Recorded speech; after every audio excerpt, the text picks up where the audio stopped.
बिस्मिल्लाहिर्रहमानिर्रहीम। अस्सलाम वालेकुम नादरीन, आप यूट्यूब चैनल देख रहे हैं। मैं इमरान खान हूँ। बहुत सारी आम खबरें हैं, कुछ चीज़ें मैं आपको अगले वीलॉग में बताऊंगा, लेकिन इस वीलॉग में पूरा का पूरा पोस्टमार्टम होने वाला है। ये जो केस किया गया इमरान खान साहब के ऊपर अल कादर यूनिवर्सिटी वाला, देखिए ये अल्लाह रब्बुल इज़्ज़त के सिवा कोई भी मदद नहीं कर सकता। खास तौर पे जब आप इतनी बुरी तरह फंसे हुए हैं कि पूरी रियासत आपके खिलाफ काम कर रही है, एस्टेब्लिशमेंट आपके खिलाफ काम कर रही है, सारे इदारे आपके खिलाफ इस्तेमाल किए जा रहे हैं, सारे का सारा जो मीडिया है उसको आपके खिलाफ इकट्ठा किया गया है, पूरा निज़ाम, अदालती सिस्टम, जेलें, ब्यूरोक्रेसी, पुलिस, सब आपके खिलाफ इस्तेमाल हो रहे हैं। और उस वक्त आपको अगर मदद मिल रही है तो वो सिर्फ अल्लाह रब्बुल इज़्ज़त की मदद है, और अल्लाह ताला वसीले भी बनाते हैं। अब इमरान खान साहब के खिलाफ जो फैसला लिखा गया है, इसकी अभी स्याही भी खुश्क नहीं हुई और फैसले का त्या पंचा हो गया है, यानी पूरा का पूरा फैसला बढ़ गया है। फैसले के पल्ले कुछ नहीं बचा। अपील में जाने से पहले ही इस फैसले में अब कुछ बाकी नहीं है। पाकिस्तान तहरीक इंसाफ ने यह फैसला किया है कि अगले 48 घंटे के अंदर तहरीक इंसाफ इस फैसले को हाईकोर्ट में चैलेंज करेगी। हाईकोर्ट के अंदर जो मर्जी जज बैठाए जाएं। लेकिन अब वहां पे माहौल उस तरह तो नहीं होगा जैसे जेल के अंदर है, जज जो मर्जी कर लेता है। ये तो मामला जाएगा हाईकोर्ट में, और काजी फायद ईसा जैसा जज तो मुयसर है नहीं। आमिर फारूक के साथ ये केस मेरे ख्याल में लगना नहीं चाहिए। जो जस्टिस आमिर फारूक साहब है उनके पास नहीं जाना चाहिए। बाकी किसी भी जज के पास जाएगा तो मुझे बड़ी उम्मीद है कि इंसाफ हो जाएगा। और ये केस के पल्ले ही कुछ नहीं है। अगर आमिर फारूक साहब की अदालत में भी गया तो उनके लिए भी मुश्किल हो जाएगा इसको डिफेंड करना। ये जेल के अंदर ही हो सकता था जो किया गया है।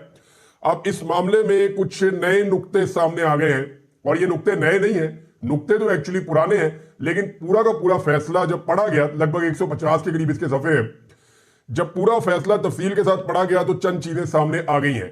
एक तो नाज़रीन, मैंने आपसे कहा था कि जरा आप गौर करें कि इस फैसले की जो तहरीर है, उसका जो तर्ज तहरीर है वो दो तरह का है, वो एक तरह का नहीं है। ऐसा लगता है कि दो अलग अलग लोगों ने वो फैसला लिखा है।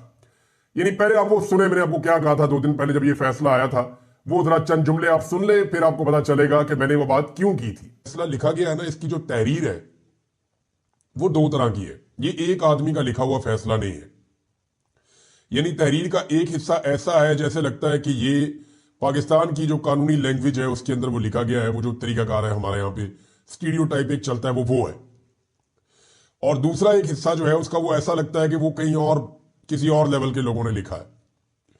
तो ये दो तरह की तहरीरें हैं जिनको इकट्ठा करके ये फैसला बना है।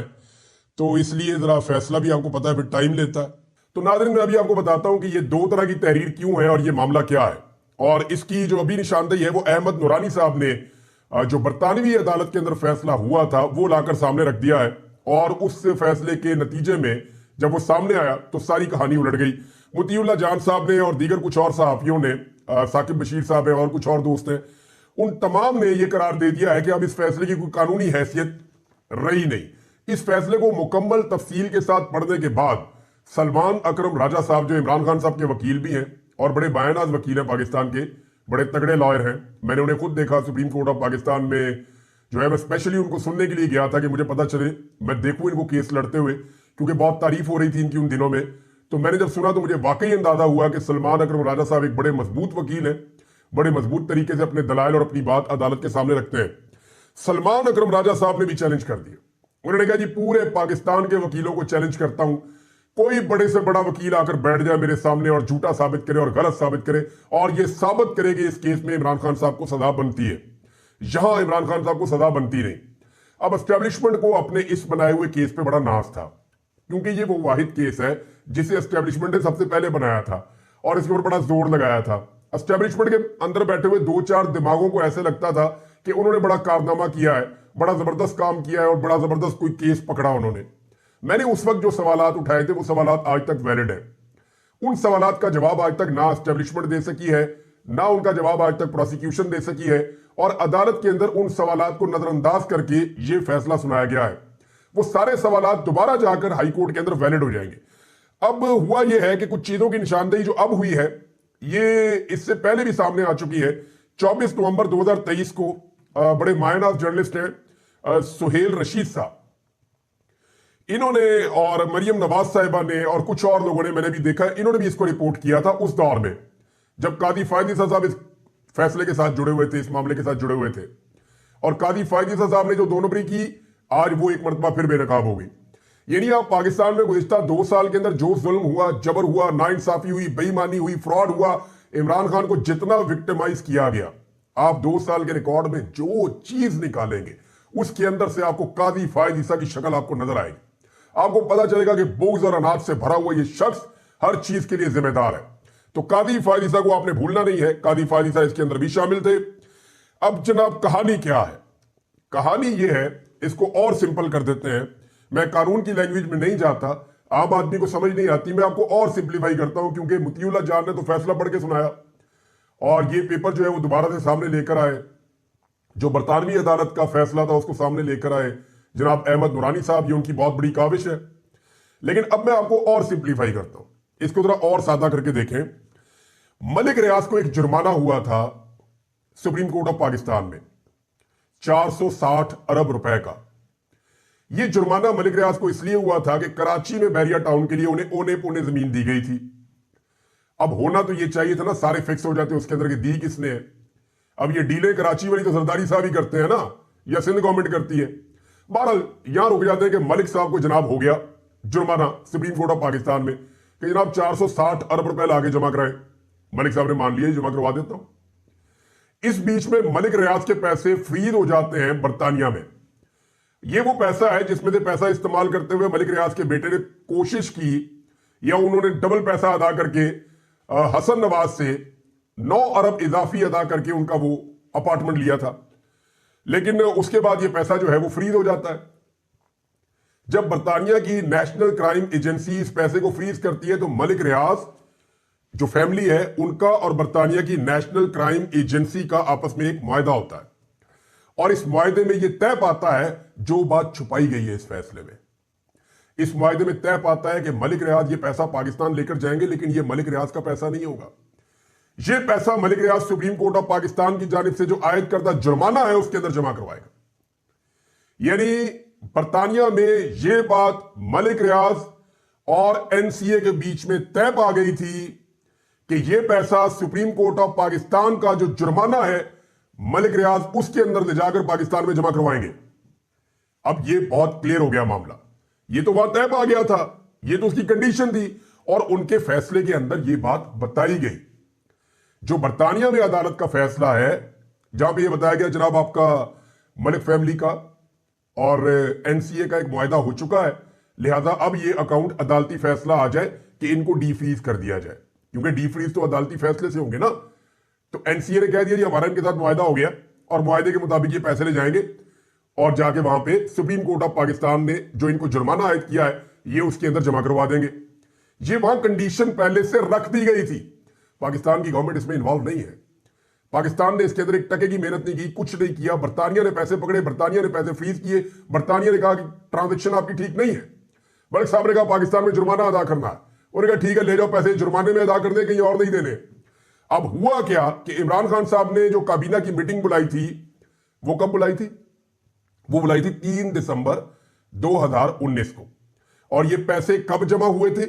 इसकी जो पहली रकम की अदायगी हुई थी, सलमान अकरम राजा साहब भी ये बता रहे हैं, साकिब बशीर साहब ने भी इसको ट्वीट किया है, और अदालती रिकॉर्ड भी ये बता रहा है कि पहली अदायगी 102.3 मिलियन पाउंड 29/11 यानी नवंबर की 29 तारीख को 2019 में जमा हो गए थे कैबिनेट के बैठने से पहले। और दूसरी जो किस्त है इसकी जमा हुई जिस दिन कैबिनेट बैठी 34.36 मिलियन पाउंड, और तीसरी किस्त इसकी जमा हुई जब शहबाज शरीफ पाकिस्तान का वजीर आजम बना दिया गया जबरदस्ती, जब पीडीएम की सरकार आ गई। भाई अगर गलत था तो तुम रोक लेते।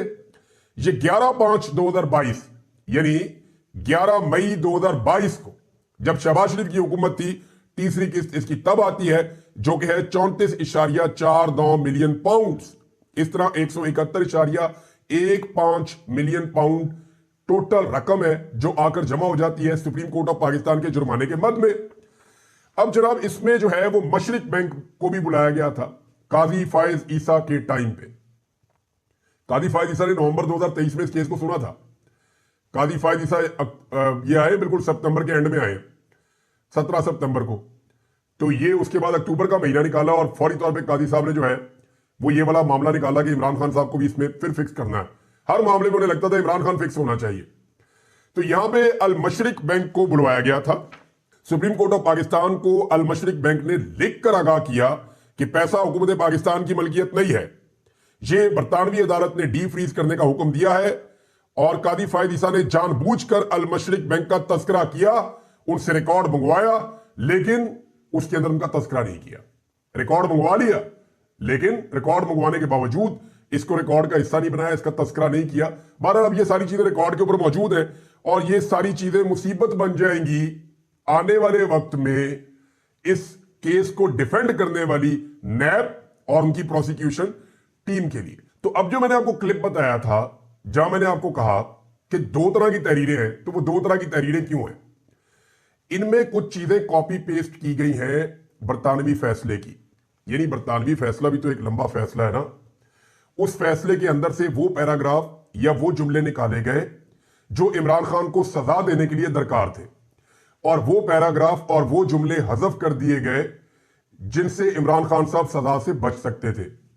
मिसाल के तौर पे जो बरतानवी फैसला है उसके अंदर बरतानवी फैसले में यह बताया गया कि पैसा पाकिस्तान मुंतकिल होगा, लेकिन यह नहीं बताया गया कि सुप्रीम कोर्ट के जुर्माने में यह अदा किया जाएगा।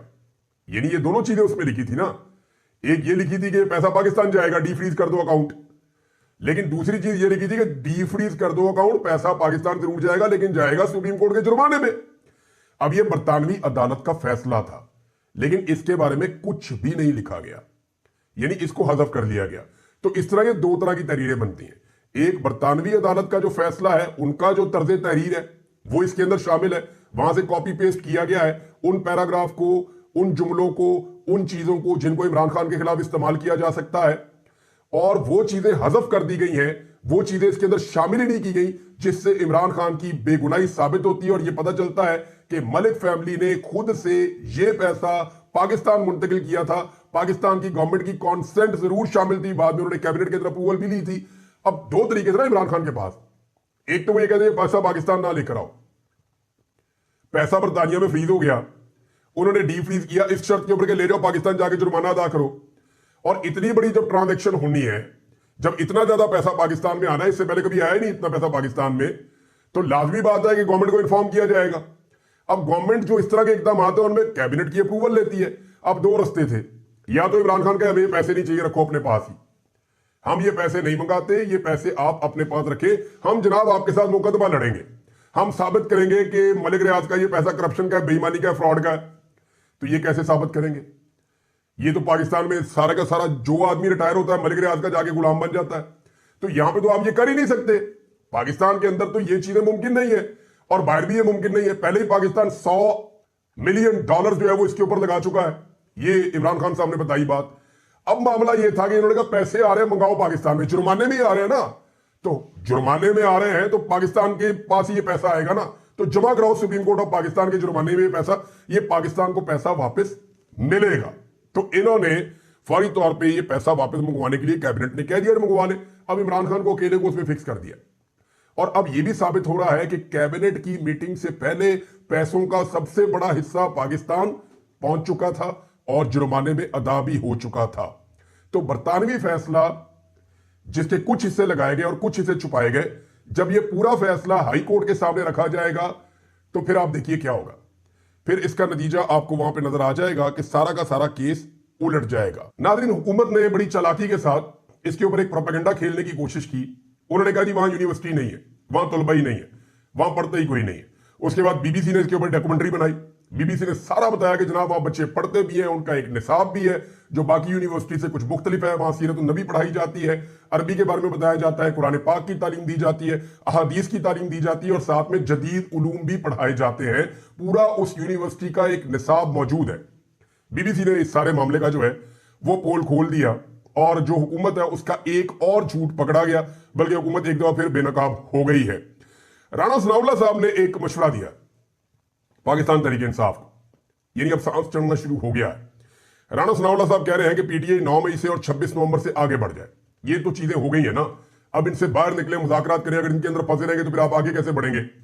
तो मामला यह है कि राणा साहब पिछले 1.25 साल में 9 मई से बाहर आपने पाकिस्तान को निकलने ही नहीं दिया, यानी सारी सियासत 9 मई पे रख के की है, सारा का सारा गंद 9 मई पे रख के मारा है। 10,000 से ज्यादा बंदे उठा के आपने जेलों में डाल दिए 9 मई के नाम के ऊपर। 1 लाख के करीब इमरान खान साहब कहते हैं रेड किए गए लोगों के ऊपर 9 मई के नाम के ऊपर। चादर और चार दीवारी का तकद्दुस पामाल किया गया 9 मई के नाम के ऊपर। एक पूरा का पूरा इलेक्शन एक पॉलिटिकल पार्टी से छीन लिया गया 9 मई के नाम के ऊपर। औरतों को जेलों के अंदर रखा गया, घसीटा गया, मारा गया 9 मई के नाम के ऊपर। तो 9 मई के नाम के ऊपर जो गंद इस मुल्क के ऊपर इस हुकूमत ने डाला, या इस निजाम ने जो एक जबर और एक जुल्म और एक फस्तायत का बाजार गर्म किया, उसके बाद आप कैसे कह सकते हैं कि 9 मई को भूल जाए? आपने 2.25 साल तो नहीं भूलने दिया। अब पाकिस्तान तहरीक इंसाफ के लोगों को कत्लेआम किया गया, उन पे बराह रास्त गोलियां चलाई गई, वो अब इंक्वायरी मांग रहे हैं। वो ये कह रहे हैं जुडिशियल कमीशन बनाए, बताएं हमें किसने हमारे बंदे मारे हैं, किसके ऑर्डर से गोली चली है, और सारे सबूत सामने लेकर आए। अब यहां से आप चाह रहे हैं कि पाकिस्तान तहरीक इंसाफ आगे बढ़ जाए। आपने 9 मई में 2.25 साल में पाकिस्तान को आगे नहीं बढ़ने दिया, और अब आप 2 महीने से पहले ही कह रहे हैं कि 26 नवंबर और 9 मई से पाकिस्तान तहरीक इंसाफ आगे बढ़ जाए। आमिर मुगल साहब ने कुछ बड़े अच्छे मशवरे दिए अपनी पॉलिटिकल कमेटी को। उन्होंने कहा कि ये चीजें फौरी तौर पर की जाए, ये क्योंकि बहुत इंपॉर्टेंट चीजें, इसलिए मैं वहीं से आपको पढ़ के सुना रहा हूं। आमिर मुगल जो है वो बड़े एक्टिवली पार्टिसिपेट करते हैं पाकिस्तान तहरीक इंसाफ में, और पिछले कुछ अरसे के अंदर ये बहुत दफा गिरफ्तार भी हुए, लेकिन अब गिरफ्तारी अवॉइड कर रहे हैं। लेकिन इन्होंने बड़ी फ्रंट फुट पे आकर सियासत की है पाकिस्तान तहरीक इंसाफ और इमरान खान के लिए। उन्होंने कहा जी कि जो 26 नवंबर के हमारे मिसिंग कारकुनान हैं, उनके फैमिली मेंबरान के वीडियो बयानात अभी तक जारी नहीं हुए, जो कि जारी करना इंतहाई जरूरी है। ये बिल्कुल ठीक बात है, जिनका बंदा घर नहीं आया उनके वीडियो बनाई जाए, उनसे बयानात लिए जाए, उनको जारी किया जाए, बहुत वाकई जरूरी है। नंबर 2, उन्होंने कहा कि कादी फायद ईसा ने जो 460 अरब बैरिया टाउन केस में अल मशरिक बैंक के सीईओ को बुलाया था, और उसने सुप्रीम कोर्ट में तहरीरी बयान जमा करवाया था कि मलिक रियाद ने रकम अपने जाती अकाउंट से भेजी है, वो लेटर फौरी तौर पर मीडिया को जारी किया जाए। ये भी बहुत इंपॉर्टेंट है। 3, उन्होंने कहा कि शायद खाकान अब्बासी जो अपोजिशन की तहरीक है उसका हिस्सा बन गए हैं, जावेद हाशमी को भी इसी तहरीक के अंदर फौरी तौर पर शामिल करना चाहिए, वो एक मुअस्सर आवाज है। साथ ही उन्होंने चौथा मशवरा यह दिया कि इसमें तहरीक लब्बैक पाकिस्तान को और जमात इस्लामी को भी लाजमी दावत देनी चाहिए, और अगर वो इसमें शामिल हो तो ठीक है, अगर वो इसमें शामिल ना हो तो अवाम के सामने खुद जवाबदेह होंगे। ये बात जो है उन्होंने की है। एक नाज़रीन और सोचना खबर है, वो ये है कि अल्लामा राजा नासिर अब्बास साहब से उनकी सिक्योरिटी वापस ले ली गई है। अब आप समझते हैं इस लेवल के जो उलमा इकराम है, चाहे उनका ताल्लुक किसी भी मकतबा फिक्र से हो, वो लोग वुल्नरेबल होते हैं। अल्लामा राजा नासिर अब्बास साहब एक सेनेटर भी हैं, और वो हसास मौज़ूआत के ऊपर बात करते रहते हैं। तो ये रियासत की जिम्मेदारी होती है कि ऐसे लोगों को तहफ़्फ़ुज़ फराहम किया जाए और उनकी जान बचाने का बंदोबस्त किया जाए।